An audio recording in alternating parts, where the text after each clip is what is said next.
At the end of every day, look at yourself in the mirror and ask, did I get better today? Monday, get better.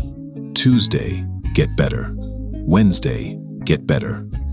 If you do that for 5 years, 10 years, 15 years, how much better will you be? Are you getting better every single day? That's the real question. And it all comes down to taking small steps.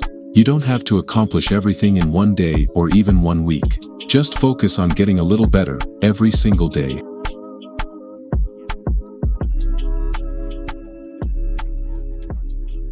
And welcome back to another episode of Real Estate AF, where the AF stands for And Finance, and I'm your host, Mark Jones, and we are powered by LoanBot, Smarter Mortgage Matching, where you can find it on Apple Store and Google Play.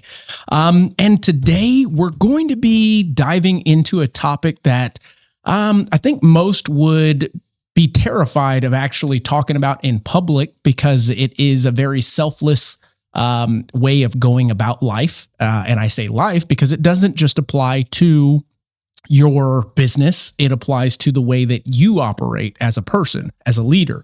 And today we're going to be talking about servant leadership. And I've brought along two folks, one that has been on the pod quite a few times. I love having him on.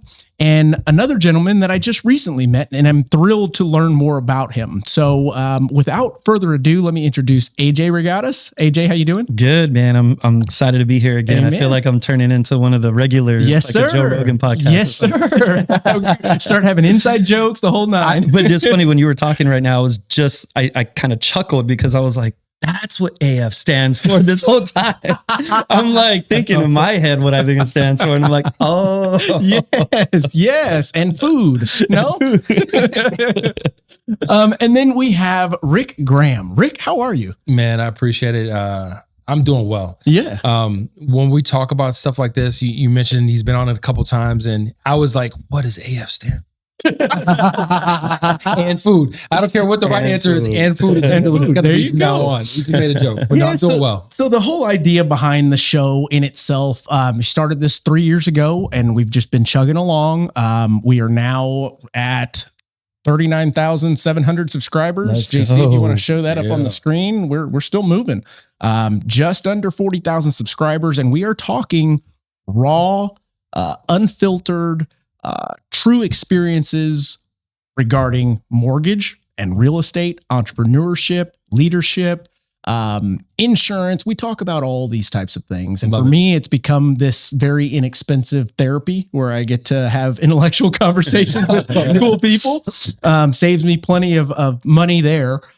Because we're not making money from the show in particular, but it gives us an opportunity to educate others out there. And I think that education and sharing is highly underrated. I love that, man. Empowering people is a part of education, right? So when we're talking about empowering and we're talking about education, we're talking about putting them in a position to determine their own fate in life. Mm-hmm. And I love a conversation where I'm in a room full of people that are looking to grow. The mindset isn't about me. That's right. The mindset is about every single person, 40,000 almost in climbing.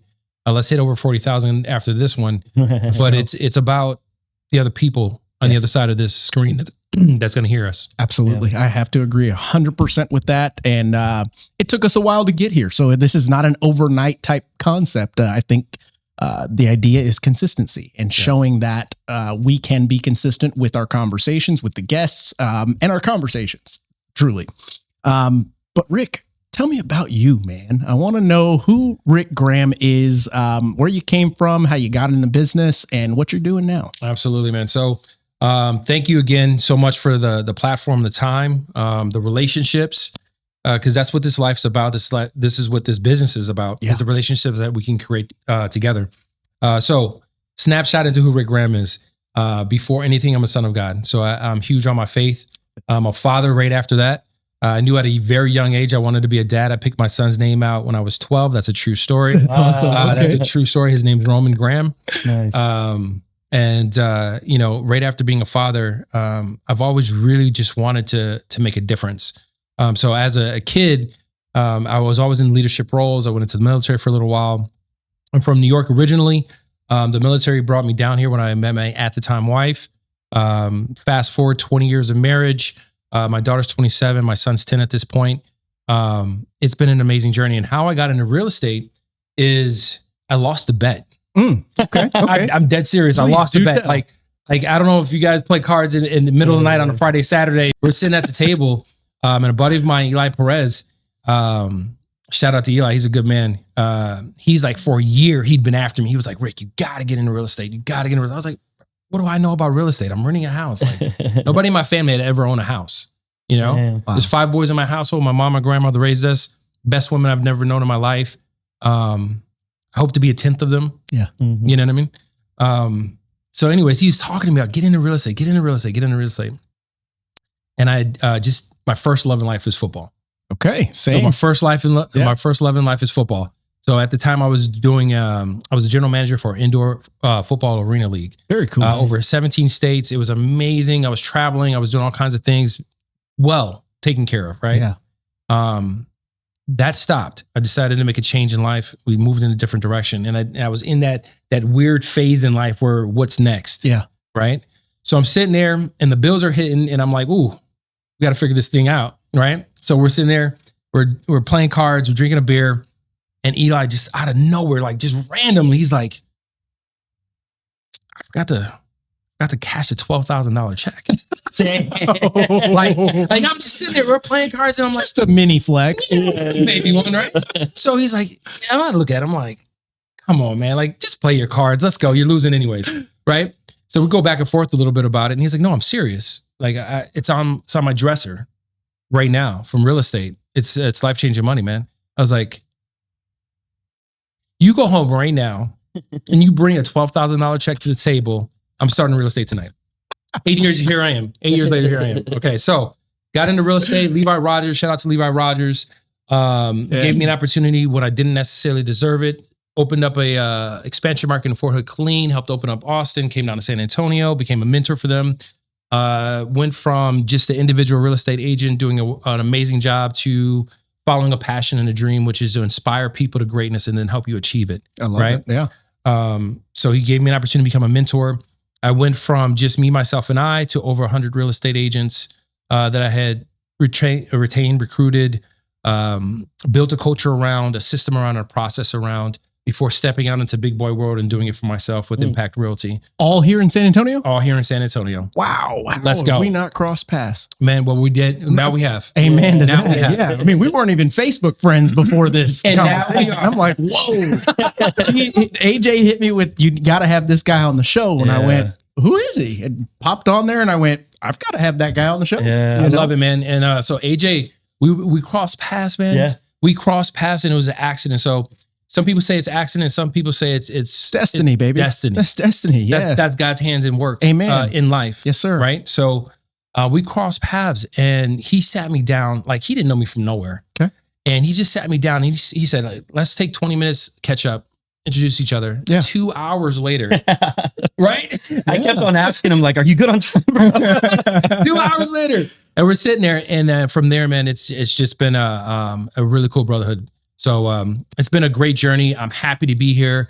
I wanted to talk about servant leadership today because I wanted people to get a glimpse in behind the business. Yeah. Right. So a lot of times we get so focused on the next deal. We get so focused on the contract. We get so focused on compliance and the bank account and the stress and the next lead and the social media post schedule that you got to be consistent with. Mm-hmm. But we don't talk about the person. We don't talk about that personal development. That's what it takes to keep the fuel burning when everyone else falls off. Yeah. So for me, servant leadership is that thing that I found that I'm most good at, that fulfills me because I get to fulfill other people. Absolutely. Well, for those listening, I want to frame this a little bit for you because when you hear the words servant leader, there's many things that could come to mind. And I want to kind of give you guys the root of where this comes from. It says, and this is the most understood, widely defined within the real estate industry. It's a leadership approach where the agent, broker, or team leader prioritizes the growth, well-being, and success of clients and team members above their personal gains, commission, or their ego, with long-term trust as the primary goal. Meaning, they're going to put everything that they hold dear on the back burner to push everyone forward, spill it all in hopes that this all pays out in the end or pays off in the end.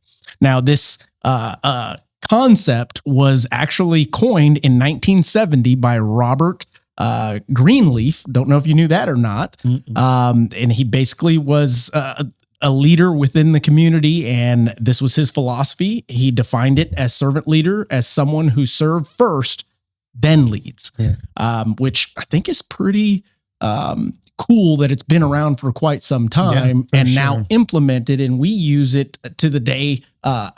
And how do I say this?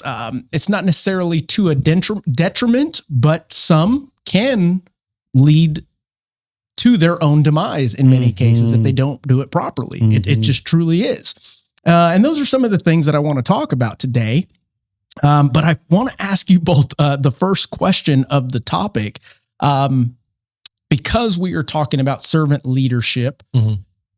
We have to define where our arena is. What are we leading? What does it look like? So I ask you both, what does the battlefield look like in today's world? And I'll say this, and I guess as a leader, it depends on where you're at in your journey, right? Year one, which we were kind of talking about earlier, year one, it's a 24/7 battlefield, you know? And so, battling with understanding like your mindset, you know, like understanding that you're also battling with your thoughts, you know, like, and so that first year, I would even say the first 15 months is the biggest challenge of mental fitness of course, if you got your plan laid out and everything's going to work fine, but understanding like, hey, this was the right decision.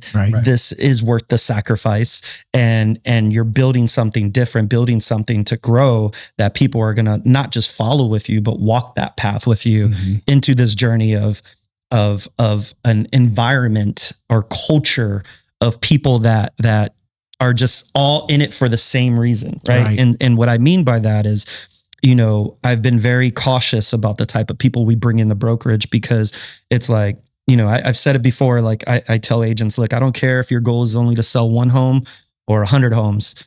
What I care more about is what you can put into this company, you know, in regards to the culture, participating with our events and masterminding with the agents. You know, I'd rather have that agent that sells one home a year, but has the great personality, the perfect fit for the culture that adds value, rather than that agent that sells 50 to 100 homes a year, but is like thinking they're the shit and doesn't care about anybody else. And it's like, I don't care for that agent. That's right. You know? And so being able to identify those things, what's most important to you as a leader when you're establishing something new, something different, and then sticking to your guns, you know, and knowing like, hey, yes, I could use that money because that agent's a producer, but at the same time, we're creating something beautiful here, and I don't want to jeopardize that, you know? So I think the biggest battlefield for yourself though, as a leader, is always going to be your mindset. Absolutely, man. I can't disagree with that at all. What are your thoughts? Man, I love that. I'm gonna steal one word from you, AJ, and one word from you, Mark. You said trust and you said culture, right? So for me, I'm in that first year of ramp up, right? So building a team, figuring out what all that looks like. So for me, that battlefield is creating an environment where people trust you with the thing they're most holding dear, which is how they provide for what matters most to them is their family. Absolutely. Trust. Trust is a battlefield that you earn on a day-to-day basis by the acts that you take or do not take, right? And it's so underrated, but it's a word that we use that often. And from a business perspective, it's the culture. Right. Like, how do I create an environment that is conducive to somebody saying, I trust this guy to lead me forward to where I want to go, to get me to where I want to be, and then to challenge me, not just to maintain that, but to grow to my capacity, right? So capacity versus potential. So potential is something that is a future of what we can be, whereas capacity is right where we are, where our feet are in this moment.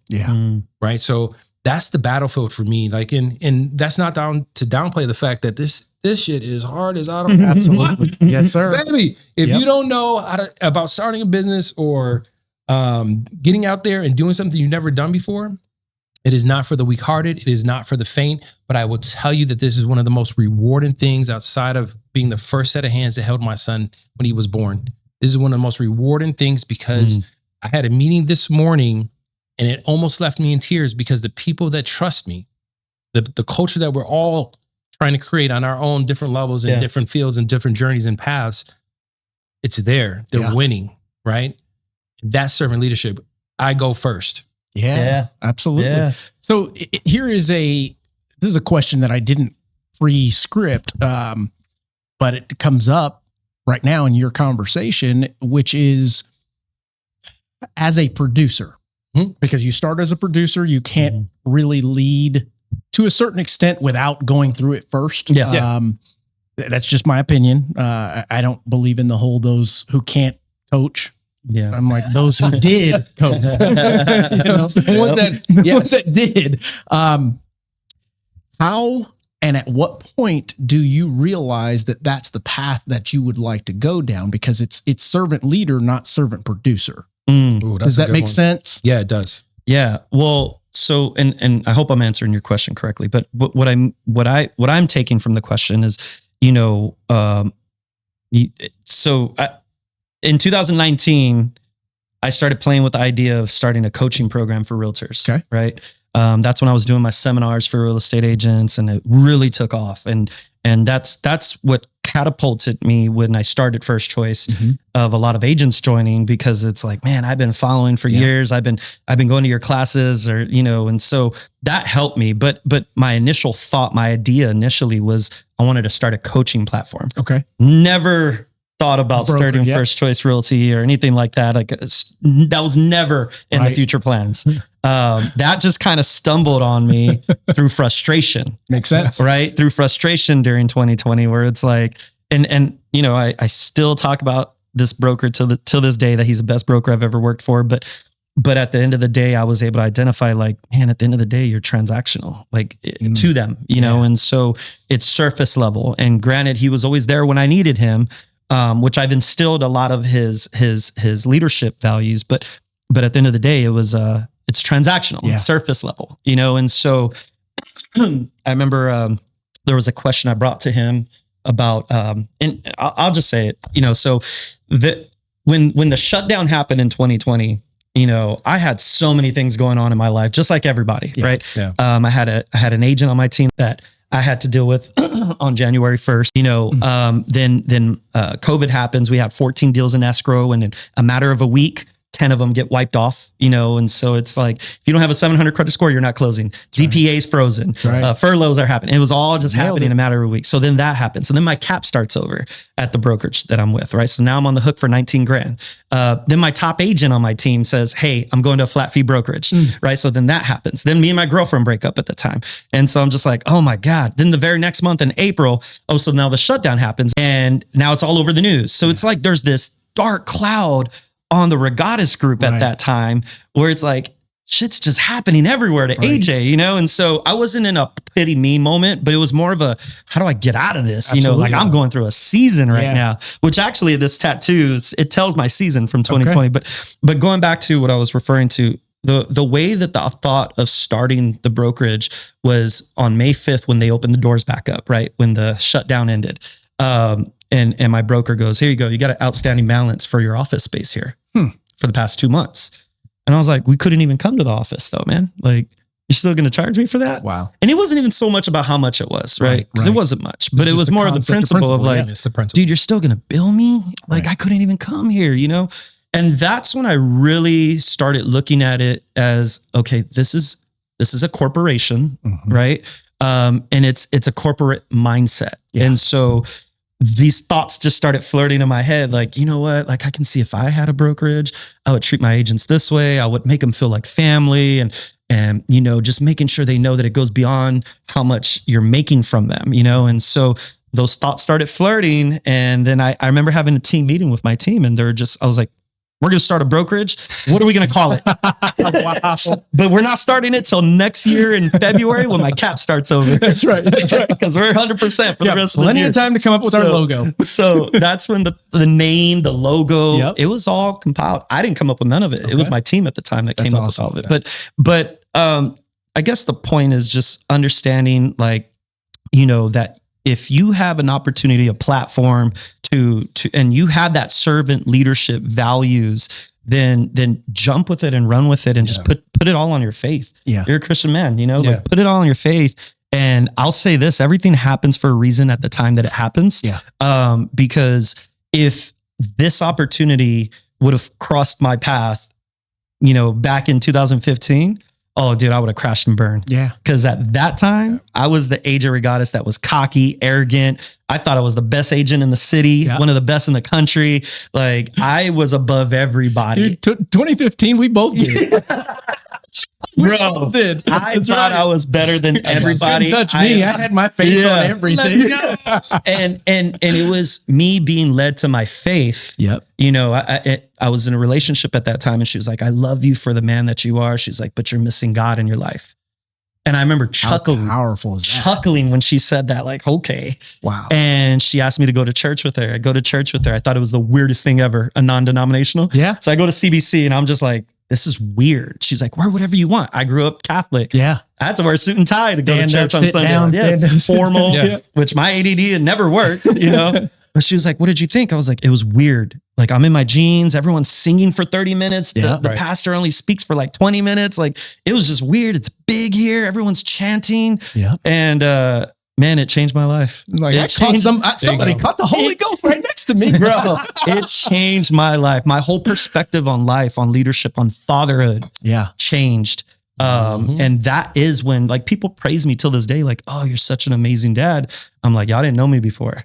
It's not that I was a bad dad. Right. I just thought that my perception of fatherhood is I'm taking care of everything financially. Yeah. I'm doing my part. Right. Now it's more, obviously, like, more intimate, like being with my kids and traveling with my kids and spending that quality time. And I'm going to time. take it a step further. Now you've found a purpose. You've found your calling and you've adhered to that. You've adopted to that calling and you've been empowered for that. I think faith, that is a very strong reason to go about the things that you're doing today. Being a servant leader, that is something that we show by faith is what was taking place back then, For sure. You also mentioned that everything happens for a reason. I couldn't agree more. I've been through plenty of what is the word, like, where you win, like the opposite of a downfall or a windfall. Had plenty of them. Yeah. For every one of those, I've had double the downfalls. And without those, and I meant what I said earlier, without those, I would not appreciate the wins as much. I would not appreciate the way and direction that I was taken because of those instances. Yeah. Grown teams, lost teams, and then you find out, okay, wait a minute, that was supposed to happen. That person is supposed to go out there and be the best they could be. Yeah. How about you, Rick? Man, I love that. You guys are dropping some bombs right now. I'm going to be a little vulnerable with you guys because, going from being a top producer or being a very good producer, hitting your goals, whatever, however you define it, and then turning that into being a servant leader or being a leader at all, right? I'll be honest, I was ambitious. I was so ambitious. Yeah. I mean, like, to the point where I was like, yo, I'm going to do anything and everything that I got to do the next thing that's going to get me to the next goal. And that was your mindset. Absolutely. Every person that's been in this podcast studio, I would say, has a variation of that mindset. We are going to do what it takes. Yeah. The whole team's gone. Great. Cool. Deal with it. Time to knuckle up and get going again. I was adamant. I was obsessed with growth. I was obsessed with doing more, having more, because, I didn't come from much. You know what I mean? Like, I owned my first pair of jeans that I owned by myself that I didn't have to share with nobody else. I was like almost 17 years old. Yeah. You know what I mean? Like, and I didn't know enough to know how bad it was. Right. Yeah. Right. It was just normal. So getting out into the world, getting into the military, getting out of the military, I'm telling you, dude, like, in the back of my mind, there was this, I don't know what it's called, the poor man's mindset, maybe. Yeah. Where I will never be that again. I will never go through that again. And so with that pushing me forward, I was like, yo, whatever gets me more money, whatever gets me faster to my goals, I'm going to do that thing. Right. So that's how I kind of like pushed myself into real estate. And when that opportunity came, like before I finished onboarding with Levi, I was like, how do I become a leader? How do I do that? Like, where was the next step for me? Yeah. Right. I haven't even sold a house yet. I Let's haven't go. sold a house. I'm already talking about what's the next step. So it took 4 years, almost 5 years, before that opportunity was presented to me. And I remember when I came to San Antonio. I came to San Antonio about 3 months before the opportunity was presented to me, right? And I came down, and I'm coming from an area where the average price point's like 145, and San Antonio at the time was like 275, and it's almost damn near double, or a little over double. And I was like, yo, I'm about to kill it, right? That first quarter, I put like almost $80,000 in escrow for my family, right? And I'm like, dude, I'm this is it. This is what I'm supposed to be doing. Yeah. And lo and behold, I took my eye off the prize about leadership and anything else online. And then Levi was like, hey, what do you think about this? What do you think about becoming a mentor? And I was like, what? You know what I mean? And so take a step back from what you've already created. Yeah. Your momentum's going. And now you're like, wait a minute. I thought about this in the beginning, but that kind of passed by. And now I'm being asked to take a step back. Or is it take a step up? Yeah. So that was a challenge for me. Yeah. In that season of my life, that was a huge challenge for me because I was like, yo, as I defined it at the time, I was winning. Yeah. Right. I was winning. Yeah. Right. So one of the things that kind of shifted gears for me at that point was, is it about me or is it about my purpose? Is it about my first name or is it about my last name? I like that. Right. Yeah. And so I decided for me and mine, it's about my last name. So I don't hustle for Rick. Right. I hustle for Graham. Let me ask you, Rick, there many times is a moment within, let's say, a top producer's life that similar to me, similar to AJ, we came from very little. And you don't really know what not only you are capable of, but what anyone is capable of until you get in the different rooms to see that, wait a minute, I know that guy personally, and that's what he's able to do type concept. Right. Wait a minute. He's making $1 million. Wait, like I'm an arm's reach away from this person. Right. It's not a Fugazi. Right. This is real, you know? And for me, that happened early on where I'm in rooms with people that are making some cash. And they're doing it in the same profession that I'm doing. Like, wait a minute. Yeah. I'm way better looking. I talk better than this person. Like, say it again with Simmons. You know? I love it. Like, wait a minute. That before that, to a certain extent, you don't even think that it's possible. Yeah. Does that make sense? Dude, before I got into real estate, when I tell you that I completely brushed off Eli, when he was telling me, yo, dude, you got to get into real estate. You got to get into real estate. Not knowing that real estate was going to change my life. It was going to change my family's life. It was going to change the quality of life that I was able to provide for my kids. It was going to change hundreds of families' lives that closed deals with the agents that I was responsible for my individual production. Yeah. Not knowing any of that. Right. Like, to your point, man, it's crazy. Yeah. It's crazy. For sure. So, you know, that shift over from production for me into leadership, I took that role. I started hustling for the last name. And then I would have, I'd been praying to God for greatness. I was like, God, I want to be great. God, I want to be great. And it wasn't about the name on the billboard. It wasn't about my face splashed everywhere. It was just being great wherever my feet are planted. Yeah. Right. And I had been praying and praying and praying for that. And a year goes by, 2 years go by, 4 years go by, and I'm sitting there getting frustrated and angry. Yeah. Yo, I'm better than that. I built a better team. I've done this. I've done that. I have this. I've been here. All these things, to your point, timing, God's timing, right? Yes. I struggle to this day. Forgive me. But it's God's timing. I had to go through those things because I wasn't ready. Yeah. If the transition from my previous brokerage to stepping out into the world and creating Impact Realty would have happened any time sooner than what it did, it would have never got off the ground. Yeah. It would have never gotten off the ground. Wow. I had to go through it. And so a little bit of long answer to your question, man, I will tell you that the first shift of leadership for me happened when I decided it wasn't about me anymore. There you go. The second shift where I'm at in my life right now, when it's not about me anymore, now it's not even about my family anymore. It's about the people that trust me. Yeah. to do what I do so that they can do what they do. I love that. Yes. Yeah. And when people talk about gambling on going for what you believe in, going for what you truly, I get it, but the servant leader mindset is the biggest gambler in my opinion, because they are going on the full faith that they will continue to pour into people. I use the concept of making deposits. Keep making deposits into people in hopes, faith that this will pay off. And in many cases, it doesn't for servant leaders, but they still continue to do what they do. Yeah. It's like it becomes who you are, not only just your persona, but your way of life, your way of going about everything. For sure. Anywho, so next topic, next question, which is in today's market, we've got higher rates. We've got buyer sentiment. It's coming up, but there's still plenty of room to go there. In today's market, is being a servant leader more important or less important than how it was when markets were doing great? Oh, you know what I mean? Yeah.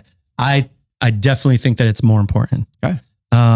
Mainly because you see people becoming leaders in this market. And man, and that's the part that's frustrating is you see servant leadership being floated around too easily. Like a coin phrase. Yeah. It's a phrase that people toss out. Yeah, man. Yep. And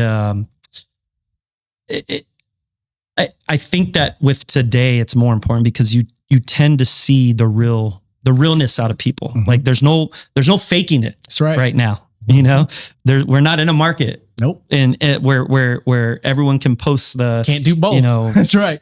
House on the market in 24 hours got 20 offers. You know, like there's no market for that right now. Right. So you're really getting to find out who the true leaders are right now, servant leadership, because they're sticking to their guns and what they made that commitment to, whether it was to themselves, to their team, to their group, their brokerage, whatever it may be. You're finding out right now, you know? And so that's why I think that right now it's most important because you're going to be able to easily, if you're, let's say that agent, right, in the industry, you're going to be able to identify that a lot easier on who the real ones are, you know? And so that's why I think right now is more important because if we had that 2021 market that we had right now, everyone's going to be calling themselves a leader. Everyone's going to be calling themselves a top producer. Everyone's going to be saying they sold this listing in X amount of hours. You know what I mean? So like point. It's, I think right now we're getting to identify who the real ones are. Yeah. And not just in leadership either though, just the producers, the ones that talk. Yeah. Are they backing their guns now? You know, like, are they sticking to what they say? Absolutely. So yeah, I think that right now. So with you, when you started your brokerage, and it leads me to this question, did you go into it with the concept of, and I think I know the answer to this, systems first or people first? People first. Okay. Yeah. It was. And the people, I would imagine, help develop the system. Yes. Okay. Yeah. Because one thing that I've been very open to the past several years is constructive criticism from your people. Yeah. Right. Yeah. What is it that you would like to see more of? What do you wish we had more of? You know, but also before that, it starts with when you're bringing that person on, there's these two-part questions I always like to ask that agent is where you're coming from. Yeah. What do you wish you had more of? And what are you not happy with? Why are you entertaining leaving where you're coming from? Right. You know, because for one, I want to see if we can offer what you're looking for. Otherwise, we're just going to be that revolving door. The next one. Yeah. You know, or, is it even realistic what you're expecting to get? Good point. You know, because if it's not realistic, then I don't know if I want you. Yeah. You know, and Good point. Good point. Because you're just going to be a problem. And so when you ask those questions, and of course you got to go off of what they're telling you and have use your gut, right? Of course. Your intuition, but at the same time, going off of those, asking purposeful questions to bring on that potential talent. And then opening up the door to those people by saying, hey, now share with me, what do y'all want more of? What do you wish we had more of? I have made several mistakes in regards to bringing on that wrong agent where, it's the mentality of, what have you done for me lately? Yeah. You know, and you got to be careful with that. Absolutely.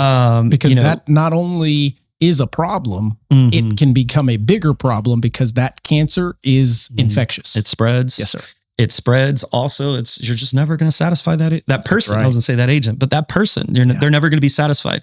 There's been countless moments where I can identify, I've done specific things where I've gone a little bit above and beyond for that agent, because I just see what they're going through. I know what they're going through.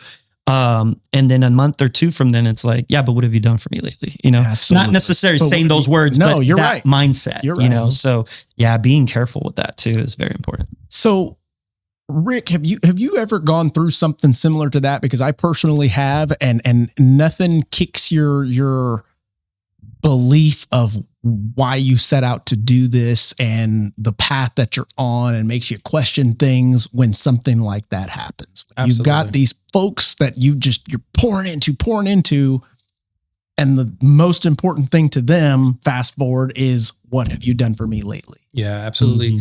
And I would tell you that, I used to think about it like a negative thing. Like, this is a negative thing, right? Like, how could you don't see all this value, you don't see all this time, you don't see all these sacrifices, you don't see my care, you don't see my consideration, the fact that I'm putting you before myself, you don't see all of this. Yeah. Right? I used to feel that way because I wanted their success more than they wanted their success. Such a good point. Such a good point. Yeah. Elaborate. Go for it. I'm telling you, man, like, I've never been the smartest man in the room. I've never been the tallest, the strongest, the fastest, none of it. I've never been best looking, maybe? top two. Come on, man. Top two. But I'll take that one. But I'm telling you, like, that's always been the case. So I've had to work my ass off. Yeah. My mom, not my mom, but my grandmother's from South Carolina. She was born in like the 1990s or 1912, 1918, something like that. Right. Mm-hmm. She came up in a whole different culture, time in our country, politics, all kinds of things, right? But I remember when I was a kid, my grandmother would always tell us, like you got to be better than everyone around you to get the fair shot. Yeah. Right?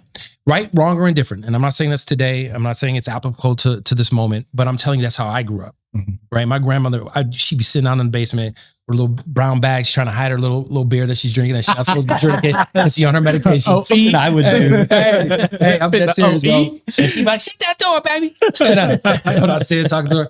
And like, she'd sit there, and I remember sitting on the steps at her feet, and she'd be telling me different things. And one of the things that stuck to me was, you gotta be better just to get the fair shot.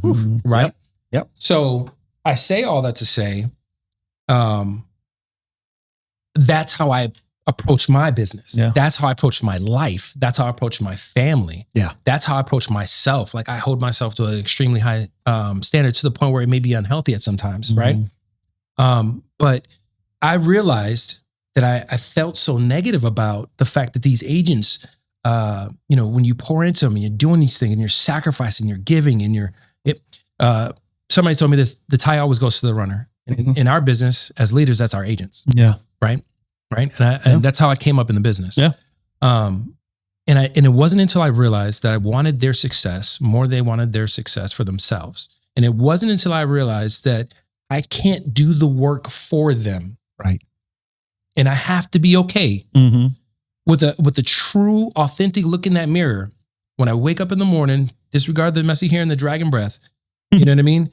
I'm good with the man in the mirror because I know I showed up for the people that mattered. I know I was consistent. I know I did what I said I was going to do. Yeah. Right. And when I fall short, servant leadership point that I embody for myself is I own that. Yeah. I don't ask anybody to take responsibility for the outcomes beyond myself. That's right. Whether it's mine or not. Yeah. Whether it's mine or not. I love that. So you mentioned something, and I don't want to get political, but I do want to bring this up. You mentioned that your grandma used to tell you that you needed to be better than better. Yeah. You've got to do more than more type concept. Just to get the fair shot. Just to get the fair shot. Now, us being biracial in this room. Yeah. my father, my grandmother, they would all tell me the same thing, but it wasn't rooted in race. It wasn't rooted in my skin color. It was rooted in the fact that you're competing with every other Tom, Dick, and Harry out there, and they're going to be wanting to do the same thing. Yeah. And I say that because I come from a family with the white grandma, Mexican grandpa, black grandparents on the other side. I mean, we didn't care. Yeah. They would party together. Everyone partied they together. would fight together. All of it didn't matter. Yeah. We didn't see color. We saw opportunity. Yeah. We saw adversity. We saw what it took for some to get through that adversity, and then we just pass it on. You got to work harder than the next. Character. Your family saw character and they instilled that in you. Yes. My grandmother understood, and I don't want to speak for her, but my perception of it is she, again, much older than us. And it was rooted for her. She In saw race, a lot of different stuff. right? Yeah. But beyond the race, because my mother adopted all of us, so we're all adopted. So there's 5 boys that my mother adopted. Getting a little personal with you guys for a little bit. Is it safe to do that? Absolutely. Yeah, Let's do it then. My grandmother and my mom. My mom adopted all 5 of the boys that were raised that are my brothers, right? Mm-hmm. And so for us, it wasn't so much just, and one of my brothers is white, 2 of them are black, one's Hispanic, and then Ira, who's passed away, was mixed like me. So we had a smorgasbord in our house, That's right. right? And one of the things that right behind you got to be better is that we're no better than anyone, Mm-hmm. Great point. right? We're no better than anyone else. And it's the character of the man or the woman that you're judged on, or that you should judge. Yeah. Not the color of their skin. Now, the world that we live in is the world that we live in. And I'm not going to ignore that. But for me and mine, the way I teach my son, because, we don't have a basement in Texas. The way I teach my son is it's how, if family is the people that show up as family. Yeah. So if you can depend on that person, they hold your confidence. When it's good, they're there. When it's tough, it's there. When it's just another day, it's there. Yeah. Right? That's family. Yeah, that's family. Yeah. That's family, bro. Absolutely. So I hope that answers. No, it sure does. And the reason why I brought that up is I had a feeling that grandma meant that by way of race. Yeah. I wanted to give the other side of the token to where that's being instilled in me. And it wasn't about the race concept. Yeah. And how cool is it that fast forward to today, and I believe this with my whole heart, it's not about race. It's what can you do? Yeah. How hard are you going to Yes, work? How 100%. are you going to work or outwork the next person Yeah. and the next person? Because guess what? Everybody's starving. That's my point. Everybody's starving, baby. Yes. That's And so there's only true. so much to go around. And to That's true. instill that at a young age, even if it was rooted in race, doesn't change the fact that it's an adopted trait that you now have. Yeah. Do you get what I'm saying for there? sure. Yeah. For sure. So, Love it. I love that. Okay. So the last kind of segment of this, JC, how are we doing on time? Okay, Nice. perfect. So this last piece, we're going to talk about the AF all right, and do it. finance part. Yeah. Let's do it. As a servant leader, you adopt this mindset, you adopt the traits that go along with it, you inherit the downfalls or negative effects of you doing that. And sometimes it can be very, very tough from a financial aspect. Is it, and this is for both of you, is it important for someone that is a servant leader to understand finances to the best of their ability and even better than the next person? Yeah. And the reason being is we go through those hardships Yeah. faster than those that are just producing. And I'm not saying there's anything wrong with those that are just producing, but we took on an additional responsibility in doing that. Yeah. I want to be your leader. I'm going to do what it takes for you to succeed as long as you want it as bad as I want it for you concept. But there's going to be times where you're going to eat and I'm not. Yeah. Yes. Okay. Is it super important or not as important to be financially literate and understood in what it takes to do that? Does that make sense? Absolutely. And I think of this as you're talking about it. I think of this right away with the franchises that have recently opened with First Choice. And I that was the sit down that I had with First Choice South. Okay. When they were exploring that idea, and I wanted to make sure they were looking at it in an aspect of, y'all are going to do this because y'all want to help people on your side of town. Don't look at it. And I'm not saying they were looking at it the wrong way, of course, but don't look at it so much of how much money opportunity we have out of this. Right. And I told them, I was like, the money will come. I go, but y'all are going to have to understand and be okay and get comfortable with understanding your first year, you're not going to make shit. That's right. Yeah. You know, right. and understanding that and sharing with them my stories of what I went through. I'm confident that we've built something to where they're not going to have to feel the same struggles I felt. You hope. Which leads me kind of, I do hope, Absolutely. right? But at the same time, I'm like, y'all are lucky. But at the same time, to that point, and I don't want you to lose your thought, but to that point, in many cases, they almost have to feel that at some point. You can't shield them from it. Yeah. Because then are you truly being a servant leader? For sure. For sure. You'll never experience it. Yeah. So it kind of goes hand in hand of being a great servant leader is not only showing the way, but hey, coaching them through that. For sure. And I think that's so important because you also have to trust character. Character really gets tested when your feet are put to the fire. Absolutely. Right. It's easy to say right now that we want to be or become a servant leader, right? And open a business and run a business. And I have a vision that I'm going to take care of my people and it's going to be just all gravy, you know? Right. And then when you go through the actual trenches and it's like, holy shit, we had a bad month. That's right. Oh, we just had a back-to-back bad month. Oh, we just had a bad quarter. And this has been a tough year. Yes, sir. Do you still hold to those same values? Right. Great. And that's so important because it's not talked about enough. No, it's not. As you know, I remember my first 2 years at that, you know, with First Choice, where it's like, you have to be able to wear the dad hat and be an amazing dad still. You have to put on the hat and be an amazing boyfriend. Yep. You got to put on the hat and be an amazing leader to your people. You got to put on the hat and say, okay, I got to figure out how I'm going to pay that. That's right. And so, and all while leaving whatever's going on in your life at the door. Back burner. Yes, sir. And, you know, I've shared with a couple of my agents when they ask me, right? Sure. You know, I've shared with them some of my struggles that I've had early on with starting First Choice and the personal darkness that I went through, you know, that I didn't open up about. And I was keeping that at home. But as soon as I walked in the office, I'm like, good morning, everybody. I'm ready to train. I'm happy. I'm excited. Leaving the office, I'm like, oh man, I gotta go home. And now everything's sinking in. And it's just like, so that's where I feel like that true servant leadership also gets tested, because when you talk about financial literacy, you know, that is important that you understand that how to try to minimize or prevent that from happening to you. But at the same time, if it does happen, how to deal with it. Right. Because no one's going to give a shit, you know, and it's all up to you. And they're going to praise you or the company or your agents when everything's going great, but then everything's going bad. It's all on you. That's right. It's all on you. No one else. It's all on you. Yeah, nobody's coming to save you, dude. So yes, absolutely. And I think that these two offices that have opened have done an amazing job. You know, they're doing an amazing job.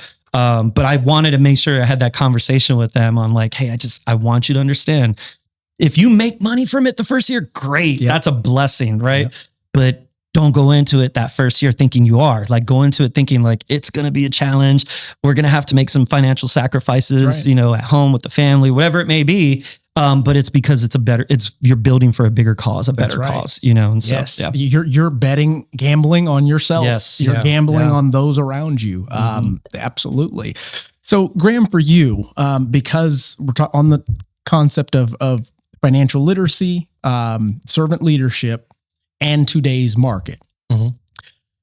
How difficult, I'm not going to say, is it possible? Because I know it's possible. How difficult is it to keep your integrity intact when you yourself still, our income still depends on deals closing? Yep. Does that make sense? Oh, it hit home. I got it the first time. Yeah. I want to circle back, man. So just really quickly, congratulations. Thank you. Amen. Congratulations. You did the work. You took every opportunity you had to make a difference, and now you're expanding that reach. And congratulations. Thanks, man. So if nobody gave you your feather today, I'm going to give it to you. I appreciate you, bro. Congratulations, bro. Thank you. Seriously. And so, and it gives me hope. Yeah. Talking about this, sure. that my time too will come. Yes. Right. My time too will come. If I stay faithful, if I stay resilient to the purpose, you know, and I think that it's so very, very important when we're talking about financial literacy to set expectations, man. So a lot of people, and I think that that's really what you were talking about. Yeah. And that's true for me too, as well, is because I was brutally honest with myself when I said, I'm going to do this instead of taking a 9-to-5 job and securing a 6-figure salary and living a good life. Yeah. Right. That was a choice. You would have hated it. I think so. You'd have hated it. I think so. I think so. I think I'm right where I'm supposed to be. But that's my choices, man. I can secure the bag, move on with life and live a good life. Or I can do what I'm called to do. Mm-hmm. And I chose a harder path. But part of that is I knew that I was willing to put every dime that I owned. I was willing to sell the car, sell the motorcycle. Mm-hmm. I was willing to get rid of the ATV. I was willing to take out my investments. I was willing to cash in the crypto. I was willing to do anything and everything that it's going to take. I was willing to build relationships and partnerships, strategic partnerships that would allow me to get to the point where the vision is secured. Mm-hmm. Right? So when we're talking about financial literacy, I think it's incumbent upon you, the servant leader, to have candid conversations. How many times have you sat in front of somebody and said, they told you, I want to make $400,000. Mm-hmm. Like, oh, that's cool, man. How much did you make last year? 47. Okay, cool. You know, you made 47. How much did you make the year before that? Whatever the number is. All right. So I believe, Mark, you can make $400,000. But let's talk about what $400,000 worth of work looks like. Yeah. Amen. And I start going down the list. I'm talking about, I break this down to the hour. Yeah. How many hours this week do you need to be doing this specific task, let alone all the other tasks? Yeah. Right. And then when I start building that stuff out, you can see it in their face. And it's not about crushing their spirit. It's actually about uplifting them. Yes. Because you can It's about being honest. It is. It is. Yeah. If you're going to be a servant leader, in my personal opinion, if you can't be brutally honest from a space of positive critique, Yeah. it's not for you. Right. For sure. Right. But building that all the way out, and you can see their face, they're, you know, super excited and the exuberance is there. And then slowly you can see it like sinking in. Holy crap. That's what for. And we get to the end. And I'm telling you, I work it all the way through. And we get to the end. And I said, if you want to make $400,000, I'm your man. Yeah. I will walk shoulder to shoulder with you. I will show up as many times as you show up. I will never let you walk this path alone. Mm-hmm. Yeah. Every time you call, if I don't answer, I'm going to call you back. Every time you text me, if I don't answer immediately, I'm going to text you back. Right? What do you want to do? Right. Mm-hmm. And you know what they say? 9 times out of 10? What does $100,000 look like? Yeah. I'm dead serious. Yeah. I'm dead serious. So You're right. when I'm thinking about financial literacy, that's what I'm thinking about. Yeah. I'm thinking about you can have and be and show up for anything Right. that you want. Yeah. In real estate, the beautiful thing about real estate is if you hustle, if you're true to what you say you're going to do, if you're authentic in your pursuit and you have character, you can build an empire. Right. You can build an empire. Very true. The difference is, though, are you willing to do it or not? Right? So as a servant leader, I'm responsible for giving you a clear sight picture. Yeah. And letting you choose what that target is. And then once you choose that target, shit is on It's and popping. on. Let's go. Yeah. Let's Yeah. go. I love that. And I think it's because you said 9 times out of 10 that happens. And that is probably a true stat because there's only so many top producers. There's only so 1% for a many. reason. When I went through mine 2012 and somebody put that same concept in front of me, I went, okay, let's go. That was me. Let's go. Like, That's us. that's it. Right? I was like, well, if I do A, B, and C, What if I do it times This 2? Can I happens, get right? 800? Let's Yeah. go. but Yeah. it's all the mentality, right? Yes. So, and it's okay wherever you are. This is one of the things I try to get across to real estate agents too a lot is it's okay to be okay. It's okay to be exactly where you are. It's okay to set whatever goal you are. Stop comparing. Comparison is a thief of joy. Yeah. Stop comparison. For sure. Stop looking across at somebody else's social media and saying and looking at you have a car that works, stops and goes when it's supposed to. Never, it's dependable. It never breaks down on you. And you're looking at their BMW and you're like, why don't I have a BMW? Boy, bro, you have a vehicle. Yeah. Some people are riding a bicycle right That's now. right. You know what I mean? It's okay to be where you are. What's not okay though what's not okay is to stop the growth. And you get to decide whether you're sprinting that growth, you're walking that growth, or you're crawling that growth. Just keep moving forward. Yeah. Keep Okay. So I've got one more question on this Let's do segment, and then I actually have one more segment that I just thought of. Let's Come do on. it. We're rolling That it's customary for where we are in today's world. So this question before the next segment that we'll get into: when, as a servant leader, is it okay to allow or to let the agent fail or to rescue them? Oh, nice. I know that's a tough one. Yeah. And there's many answers for this, and we'll try and keep it short so we can get into this last topic, because the last one's pretty. I have, I'll start with that. So, one of my, I would say, strengths is that I quickly identify what's in front of me, right? Okay. Like and what I mean by that is the personality, the character. Absolutely. Within my agents. I'm sorry. Yeah. Within my agents. I think we call that street smart. Yeah. And so I look at habits, I look at decisions that are made, I look at their work ethic, overall ethics, Correct. right? And so, I have this one agent in particular that he came to me pretty much brand new. He was a brand new agent, was at a different brokerage for like a month, and then he came over and came on board. He's been with us for 4 years now. And I've watched this agent grow where he was that new, nervous, lacked confidence, quiet, introvert. Sure. Till this day, he's an introvert, but he's just more comfortable within that.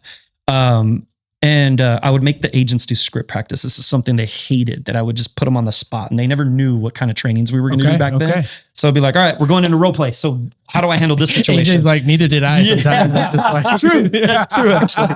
But we'd go into role play, and of course, no one wants to raise their hand. So I would pick on him, right? But it's because I saw something in him. And so I would pick on him, and stumbling, stuttering, and, just could not answer a question as if I was a client, right?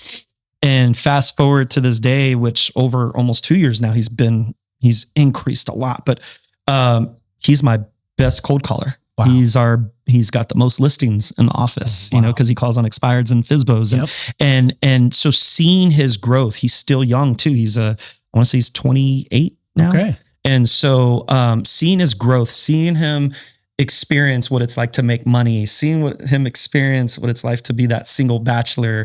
And I constantly have sit downs with him till this day where, and I love it because he'll come to me too for advice, not just on work, but on personal. Yeah. And so, which is with a lot of my male agents, well, they come to me for advice. Factor, yeah, for sure. Yeah. And there's been times him and I have a relationship where I can talk so much shit to him. Yeah. Right. And humble him. Right. And he receives it. It's one thing to receive it, or you could tell he's checked out. Absolutely. This dude listens and he absorbs everything I have to say to him. Yeah. And I've had those discussions with him where I'm like, bro, you need to chill out. Like, I know what you're going through right now, because I went through that. Right. And I'm telling you right now, you need to chill out, because it's gonna bite you in the ass. It did that to me for several years, so chill out. Because he got cocky and arrogant, and and now he thinks he's the shit. And so, excuse my language. But as long as you use it properly, I'm golden. but that was proper. But one thing that I love about him, he's a man of faith. He runs our men's Bible study now. And not only that, but he just wants to be better. Yeah. So he battles, of course, right? He battles with his alter ego. And I think that's as you get to a new plateau or a new peak in your career. Yeah. That is, before you go backwards, you have that bit of, I've never been here before. Yeah. Let me enjoy this view for a moment before I get sucked back down to go back to my calling, so to speak. So when it comes to work questions or situations he's in with work, and then situations he's with in his personal life, there's been times where I'm like, you got to go through that, bro. Just go through it. Like, you got to, like I went through that. Yep. And this is how I went about it, but you got to go through that, And so just to see people like him, and there's many others, but to see people like him where I've seen the growth happen throughout the years in front of my own eyes. And I'm just like, and to not only think like, and I think I spoke a little too soon to him. I remember telling him like, I see a lot of me in you, I see that. And then I've taken it away from him. Like, nah, bro, you're nothing like me. You're nothing like me. But I go back to this one conversation I had with him where, he was going through this little thing where he's walking around like his shit don't stink and cocky and arrogant. And I had to stop him one day and talk to him, pull him in the office. I'm like, look, bro, I need you to understand, outside of this office, you're a nobody. Mm-hmm. No one knows who you are. I've created this bubble for our brokerage, right, where, you might look like an all-star in here, but I need you to understand that you still got a shitload of work to do because you're a nobody in this industry. That's right. And my goal is to help make you a somebody. That's right. Yeah. And so until you get there, until you're consistently doing 5 deals a month, until you're doing X, Y, and Z, stop acting like that because you're a nobody, and for him to also take that, I was literally going to say offended that also meant a lot to me because it's like, good. I think it even means more that you as the servant leader understand and know your people well enough that you can have that conversation. Because I can't have that kind of conversation with anybody else. Absolutely. Yeah. And you're right though. You know what I mean? Ana Sanchez, she's one of my OGs. Yeah. And Ana Sanchez she's got a name for herself. She's a producer. She travels a lot. I've seen her growth throughout the years as well, but I can have conversations with Ana in her and I are close friends too, outside of work. Cause we were close friends before she even came to the brokerage. But I can have conversations with Ana and talk crap to her as a friend and as a leader. Correct. That I know I can't talk to any other woman in my office. And sometimes she's shared with them those comments. I'm like, don't be telling them that because they're going to think I'm like, mad at me. Like, don't say that. No, it's different strokes for different folks. So you're right. So identifying your people, their characteristics and their personality, understanding, okay, I know that I can get through to this person with delivering my message this way, but then that person has to be delivered this way. Yes. Otherwise, that agent's going to cry. Absolutely. And I've had an agent in our office tell me, you made me cry. I thought you didn't like me when I first joined. And I'm like, no, I was just testing you. I love everybody. Perfect sense. Rick, what are your thoughts? Man, I'm going to share 2 quick things and then I think we can. So I think the first thing, to kind of summarize, when it's okay to let your team fail or that agent fail, right? I think my first response, what first came to mind for me was when I realized that I'm their crutch. Yeah. When I'm the crutch, when I'm my ego, my pride is getting fed into because they keep raising their hands to the point where it's decision paralysis because they need Rick's opinion first. Right? That's when I realized that I got to let them fly. Yeah. I got to let them fly, fail, fall, scuff their knee, get back up, dust it off and move on. Yeah. Because I will tell you, outside of, compliance and track and your license and stuff like that, most mistakes you're going to make in real estate, we can recover from. Yeah. Yeah. You know what I mean? So outside of those things, we're not getting a track lawsuit or something. When I realize it's okay for them to fail is when I'm showing up too much. Yeah. When they can't make the decision without me. So that's one thing. The other one is when they don't listen. Like they're not raising their hand enough. They got it already. They know. Yeah. I don't need to know that. I don't need to know that. I don't need to go to the training. I don't need to show up for the engagements. One of my what is it the worst? One of the pet peeves when somebody says, I know. Then why am I even talking? What am I? What do you mean? My kids. I know. Then why? What am I here for? You see my face. My son said, I know, Dad. I said, bro, like the whole demeanor switch. I was like, oh, whoa.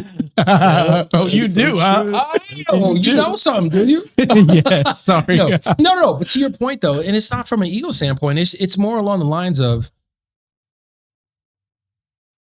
you're not going to listen. Growth doesn't happen. Success won't happen until you get through the painful parts. Mm-hmm. Correct. Right.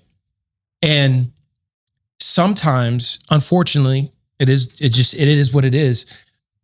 It's going to hurt, man. Mm-hmm. And trying to protect them from every little owie.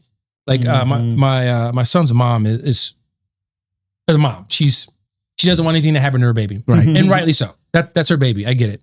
But as a dad, I'm like, no. He needs to scuff his knee. Yeah, absolutely. You know what? Yes. It's bleeding. Yeah. It is bleeding. I'm going to patch it up. I'm going to look him in the face and I'm going to let him know, hey, it hurts, right? Mm-hmm. What did we learn? That's right. Mm-hmm. Right? So that's the other side to that coin. So one is when the decision paralysis happens and the agent needs every confirmation for every step that they take. Yeah. Right? Then I push them out the nest a little bit more and say, hey, you got to make a decision. Come back to me with a result. Well, so I want to add to that, man, because one thing that I worked on a couple of years ago that to get better at is obviously I was the one that they called. Yeah. Whenever there's questions, you get calls, right?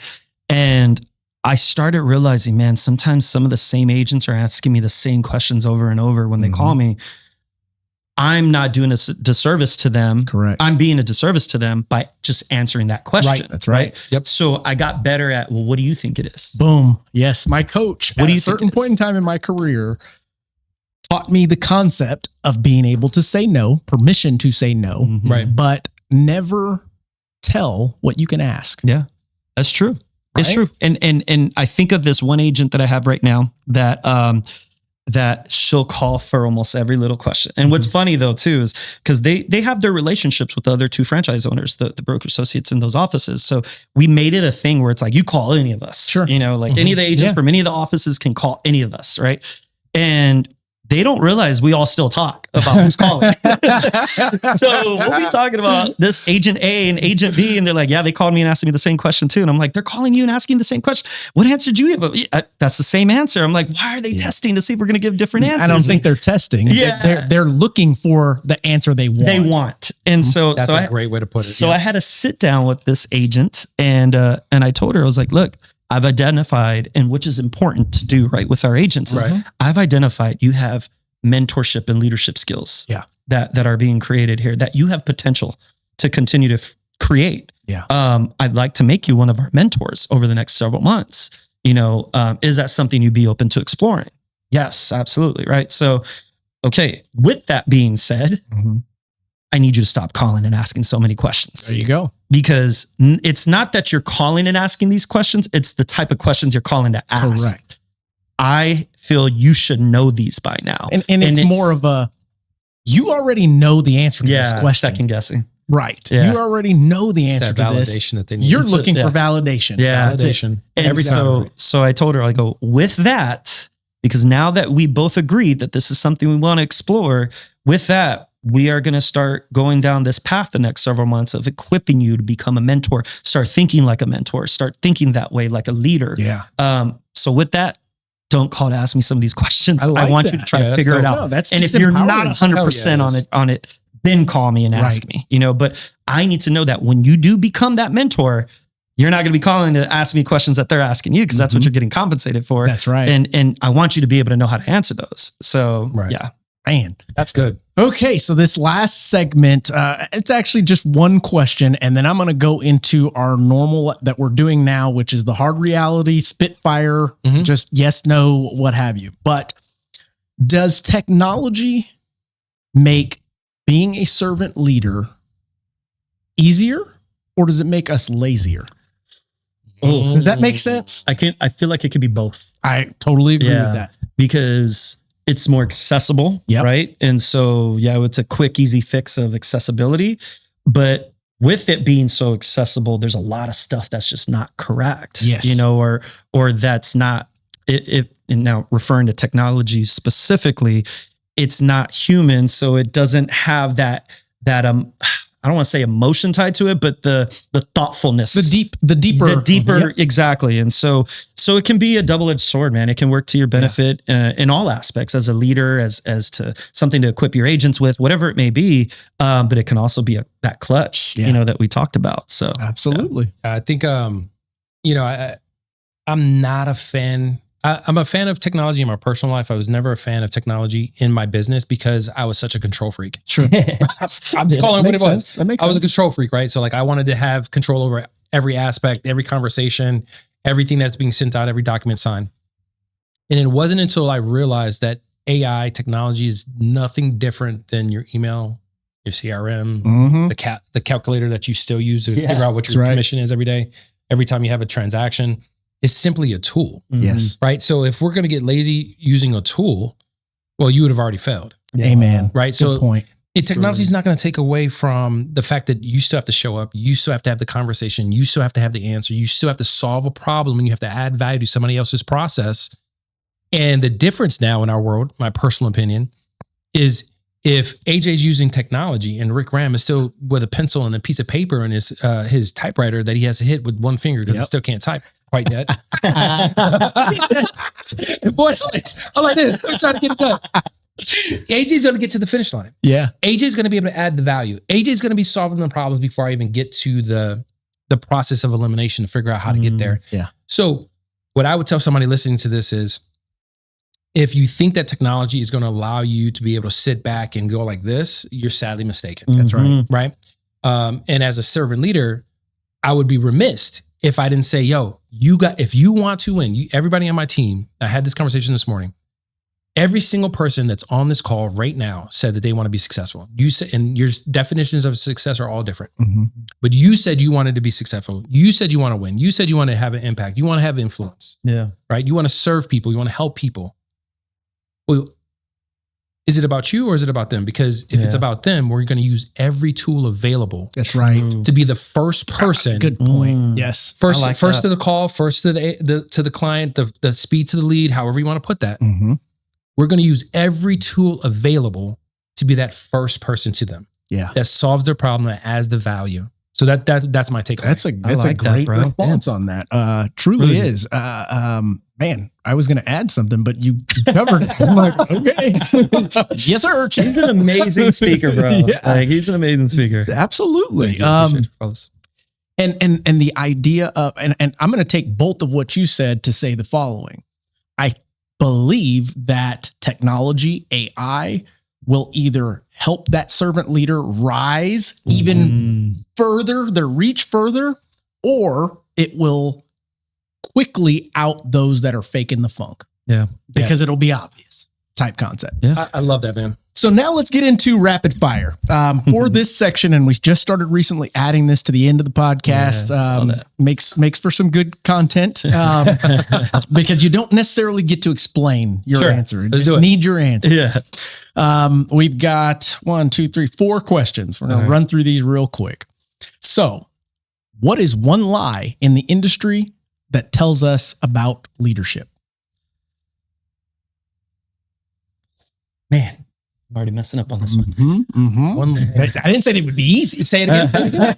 What? What is one lie the industry tells us about leadership? That anybody could be a leader. I was about to say that. Oh, you- I was like, well, that's it. What's it? What's the second? Okay. That it's easy. Okay. Yeah. That it's easy. If you do this, this, and this, it's easy to be successful. I've seen That's a many lie. leaders say that. And, That's a lie. they are wrong. You are correct. 100%. Yep. Number 2, what's something you've changed your mind about in the last 5 years? In regards to leadership. In regards to any of this Okay. stuff. Yeah. That I'm not as faithful as I thought I was. Okay. Okay. I'll go with to not be so accessible. Okay. Yeah. That makes sense. What leadership advice is overrated?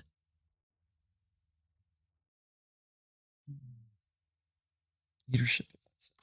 Man, you're getting some tough ones. That's a good question.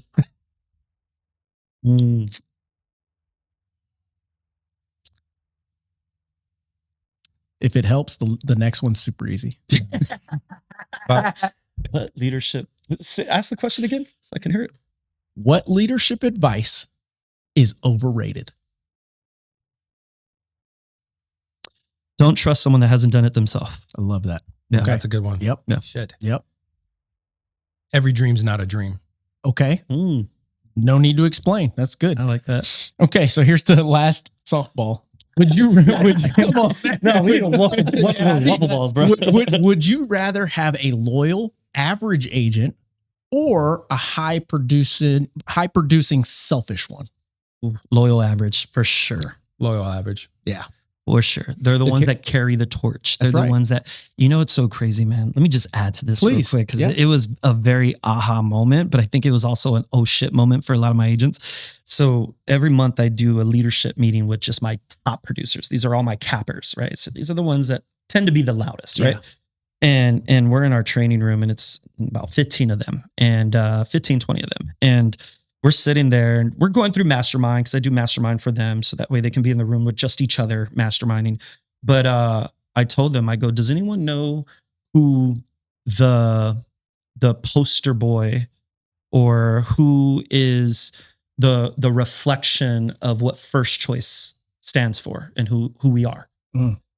Right. I think I know the answer. And so sure enough, everyone stayed kind of dumbfounded, right, for a little bit. And I listed 2 people that you would have never guessed. Right. Really? One of them, she's now in that room, but 2 people that you would have never guessed because they're the quietest, they're the most humble, but they're the most helpful. They're the ones that show up to every event.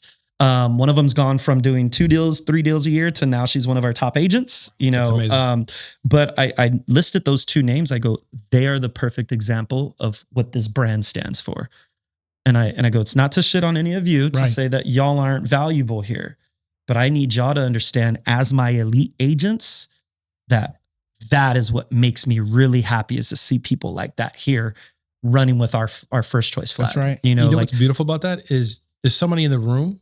One of the names you said yeah, was sitting in that room now, yeah. right? So it's not mutually exclusive. Oh, she cried. Bro, She you choked can up. be a top producer Yeah. and have the character, and not saying anybody doesn't, but be the thing that reflects your business, Yes. your team, Yeah. your leadership, your culture, right? It's not, you're not limited to a low production that reflects my value. Yeah. Anywhere along that chain. And I love the fact that you have somebody at both ends of that spectrum, Yeah. and that somebody showed the pathway forward, that we can be true. Yeah. We can have character, and we can be loyal, Yeah. all while making great money. Yes. Wow. Yes. Amen. Well, gentlemen, this last question is what we're going to close it out on for each of you. And it gives you an opportunity to tell us how you really feel about this last one. When your agents talk about you 10 years from now, what do you hope that they say? He was always there when we needed him. He always put us first. And it was tough. There you go. Those are the most common things I get. Okay. I love that, man. Something that I'm getting right now, and something I hope to carry forward for the rest of my life while I'm doing what I'm doing, is when somebody tells me I couldn't have done it without you. Rosemary, older lady, retired veteran husband, tough life, got into real estate, plethora of reasons why she should not be successful, never owned a home in her life. She did 3.5 years as my mentee in my previous brokerage, and she just recently was able to buy her first home. And she called me. I hadn't talked to her in months. She called me on the video chat, and she's in tears in front of her brand home. And she was telling me I wouldn't have been here. I couldn't have done this. My family could not have got here without you and everything that you've done for me. And I said, thank you. And the very next thing I said to her was, I didn't show up. You did. I didn't have those conversations. You did. I didn't do the calls. You did. Be proud of you. Be proud of you. And I'm so happy. Yeah. So 10 years from now, I pray to God that there's more conversations like that, meaning I did what my business stands for, is impact. Yep. Amen to that. love Gentlemen, I want to thank you both. This was an incredible conversation with some incredible dudes that are amazing servant leaders. And it was proven today by way of the experiences that you brought forth through these words that are going to radiate through Apple Podcasts, Spotify, YouTube, all of that good stuff. And I appreciate you guys being so transparent on this. Absolutely. Yeah. Thank you. So for those of you out there listening, servant leadership is intended to be a good thing, a selfless thing. But in a world where you're 100% commission, there's a scarcity of transactions going on. Competitive environment, many may ask themselves, does it even work? And after listening to this discussion with these two fine men, I'd have to say that this is the example of that working. So if you yourself are seeking a higher calling, a higher power, a higher level of selflessness, maybe servant leadership is for you. Maybe you should change your mindset and the rest will follow. But for those of you that aren't, don't call yourself a servant leader if you're not willing to do what it takes to go through that process. And I say that with the utmost respect for those that do, because you can't fake the experiences. You can't fake the adversity you go through. You can't fake the things that we give up throughout the course of this in hopes that it pays off at the end. So, gentlemen, I want to thank you again. Thank you, man. Fantastic Absolutely. discussion. Absolutely. This is dope. For Yeah. those of you out there, we are just under 40,000 subscribers. Really appreciate you guys continuing to follow, like, subscribe. If you get anything out of these discussions, make sure to share it, like it, all that jazz. But our commitment to you in 2026 is to continue bringing you guests and discussions and topics like this that hopefully take a couple of things and changes your life for you. Look at yourself in the mirror Other than and that, we ask, will catch you on the "Did I next get one. better today?" Awesome. Thank you. Monday, get better. Tuesday, get better. Wednesday, get better. If you do that for 5 years, 10 years, 15 years, how much better will you be?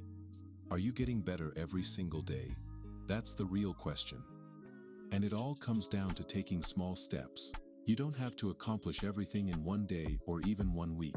Just focus on getting a little better every single day.